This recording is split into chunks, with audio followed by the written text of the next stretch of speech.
नई शुरुआत। एक बार फिर से आपका ऑनलाइन क्लासेस में हार्दिक अभिनंदन करता हूं। मैं जितेंद्र जोशी। आज हम बात करने वाले हैं केंद्रीय बैंक। क्या होता है सेंट्रल बैंक, केंद्रीय बैंक? आज इसी के बारे में हम जो अध्ययन करेंगे हमारी आज की ऑनलाइन क्लासेस में। आप वीडियो को अंत तक देखा करें, लाइक और शेयर किया करें। चैनल अगर अभी तक आपने सब्सक्राइब नहीं किया है तो चैनल भी सब्सक्राइब कर लें और बेल आइकॉन को प्रेस करना न भूलें। आज हम केंद्रीय बैंक के बारे में बात करेंगे कि केंद्रीय बैंक क्या होता है और ये केंद्रीय बैंक किस तरह से कार्य करते हैं। तो जो सेंट्रल बैंक होता है ये किसी भी देश की जो बैंकिंग और मौद्रिक क्षेत्र को नियंत्रित और नियमित करने का कार्य करता है। तो देश की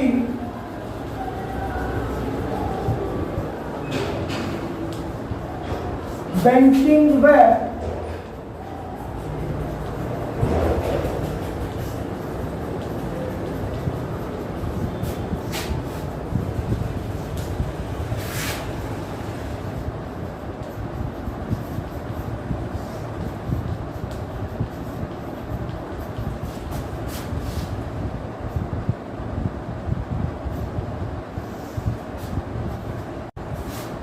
देश की बैंकिंग व मौद्रिक प्रणाली को नियमित व नियंत्रित करने का कार्य कौन करता है?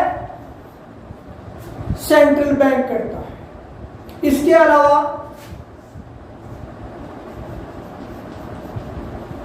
सुस्थिर विकास,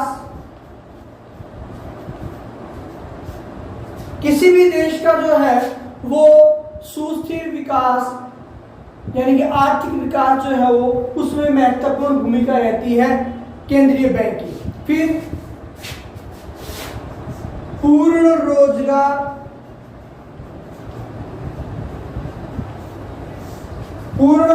की स्थिति प्रदान करने में सेंट्रल बैंक की महत्वपूर्ण भूमिका रहती है। फिर मूल्य स्थिरता भी आपके प्रदान करने में महत्वपूर्ण भूमिका कौन निभाता है? सेंट्रल बैंक निभाता है। फिर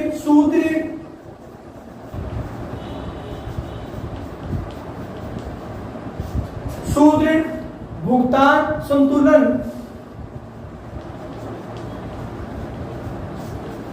को स्थिर करने में भी महत्वपूर्ण भूमिका निभाता है सेंट्रल बैंक। यानी कि देश की बैंकिंग व मौद्रिक प्रणाली को नियमित व नियंत्रित करने का कार्य कौन करने वाला है? सेंट्रल बैंक करने वाला है। फिर देश के सुस्थिर आर्थिक विकास, पूर्ण रोजगार, मूल्य स्थिरता और सुदृढ़ भुगतान संतुलन को स्थिर करने का कार्य या उसके लिए उत्तरदायी किसे माना जाता है? किसी भी देश के सेंट्रल बैंक को जो है उसके लिए महत्वपूर्ण माना जाता है। सभी वित्तीय संस्थाओं व बैंकों को निर्देश भी जारी करता है। सभी बैंकों व वित्तीय संस्थाओं को निर्देश भी जारी करने का काम कौन करने वाला है? सेंट्रल बैंक करने वाला है। तो ये है व्यापारिक बैंकों पर नियंत्रित करने वाला, देश की वित्तीय संस्थाओं पर नियंत्रण करने वाला और इसके अलावा राष्ट्र की विभिन्न आर्थिक पॉलिसीज को निर्धारण करने में अहम भूमिका किसके द्वारा निभाई जाती है? सेंट्रल बैंक यानी कि केंद्रीय बैंक के द्वारा निभाई जाती है। आपने स्क्रीनशॉट ले लिया होगा।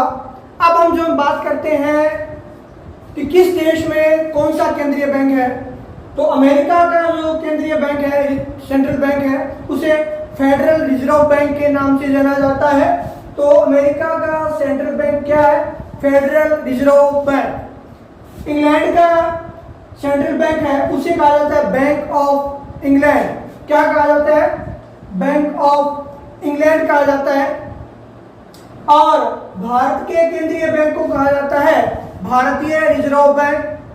भारतीय रिजर्व बैंक यानी reserve bank of India, RBI के नाम से इसे जाना जाता है। तो ये जो है वो हम तीन देशों के केंद्रीय बैंक, ये तीनों ही बैंक के नाम आमतौर पर कंपटीशन लेवल पर एग्जाम में पूछ लिए जाते हैं कि अमेरिका के केंद्रीय बैंक को किस नाम से जाना जाता है या इंग्लैंड के केंद्रीय बैंक को किस नाम से जाना जाता है। अब हम करते हैं परिभाषाएं।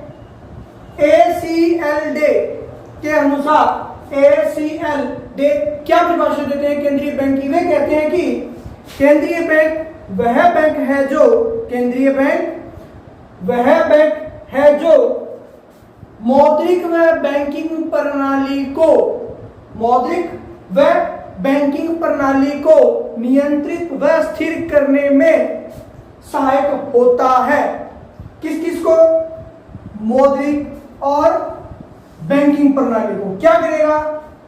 नियंत्रित और स्थिर करने में जो महत्वपूर्ण भूमिका निभाएगा, जो सहायक होता है, वो कौन होता है? केंद्रीय बैंक होता है। वहीं सैमुअल्सन यहाँ क्या परिभाषा देते हैं? वे लिखते हैं कि एक केंद्रीय बैंक बैंकों का बैंक है जिसकी जिम्मेदारी मौद्रिक आधार को नियंत्रित करने की होती है और उच्च शक्तिशाली मुद्रा को नियंत्रित करता है, और उच्च शक्तिशाली मुद्रा को नियंत्रित करता है। जिसे उच्च शक्तिशाली मुद्रा नहीं पता है वो मेरे पीछे के वीडियो में जाके देख सकता है, वहां जब उच्च शक्तिशाली मुद्रा के बारे में मैं बता चुका हूं। तो सैमुअल्सन क्या कहते हैं कि एक केंद्रीय बैंक बैंकों का बैंक होता है, बैंकों का बैंक होता है जिसकी जिम्मेदारी मौद्रिक आधार को नियंत्रित करने की होती है और उच्च शक्तिशाली मुद्रा को नियंत्रित करता है। वो बैंक कौन सा होता है? केंद्रीय बैंक होता है। केंद्रीय बैंक को जो है वो हम अपेक्स यानी कि शीर्ष बैंक के नाम से भी जानते हैं।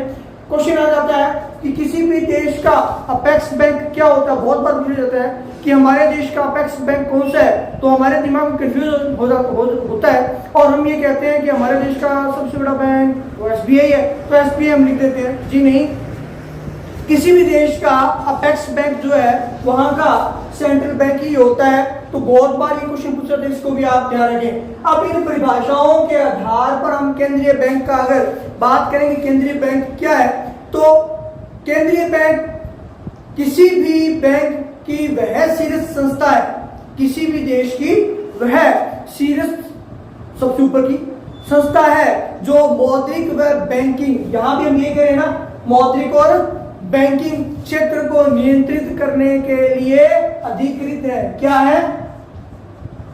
अधिकृत है। तो वो बैंक कौन सा कहलाता है? सेंट्रल बैंक कहलाता है। तो केंद्रीय बैंक किसी भी देश की शीर्ष संस्था है जो देश की मौद्रिक और बैंकिंग प्रणाली को नियंत्रित करने की के लिए अधिकृत है। वो कौन सा होता है? सेंट्रल बैंक होता है। तो आज की क्लास में आपने पढ़ा, पहले आप इसका स्क्रीनशॉट ले लीजिए।